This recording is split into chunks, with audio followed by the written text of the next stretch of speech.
Titanic का श्राप। क्या यह सिर्फ एक हादसा था?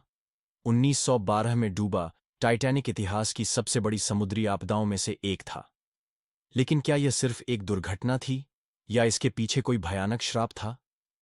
कुछ लोग मानते हैं कि टाइटैनिक के साथ एक प्राचीन मिस्री मम्मी का श्राप भी यात्रा कर रहा था, जिसने इस भव्य जहाज को अटलांटिक महासागर में डुबो दिया।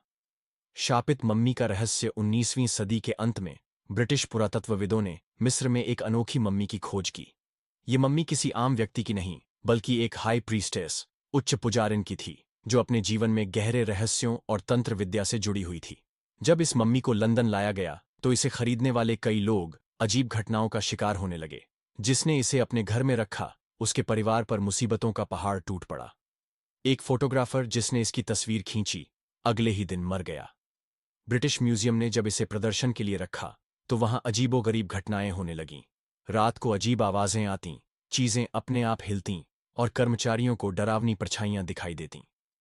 टाइटैनिक पर मम्मी की मौजूदगी। जब ब्रिटिश म्यूजियम ने इस मम्मी को टाइटैनिक के जरिए अमेरिका भेजने का फैसला किया, तो यह एक लकड़ी के क्रेट में रखकर जहाज के कार्गो सेक्शन में लाद दी गई।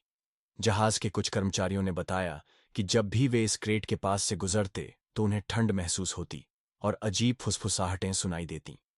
टाइटैनिक के पहले सफर पर रवाना होने के कुछ दिनों बाद ही यह विशाल जहाज उत्तरी अटलांटिक महासागर में एक हिमखंड, आइसबर्ग से टकरा गया और धीरे धीरे डूबने लगा। श्राप का असर। जब टाइटैनिक डूबा, तो 1500 से ज्यादा लोग मारे गए।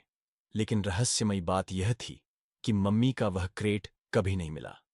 क्या यह समुद्र की गहराइयों में चला गया या इसे किसी ने बचा लिया? कुछ शोधकर्ताओं का मानना है कि टाइटैनिक के डूबने के पीछे सिर्फ तकनीकी गलतियां नहीं थीं, बल्कि उस शापित मम्मी की मौजूदगी ने इस हादसे को और भयावह बना दिया।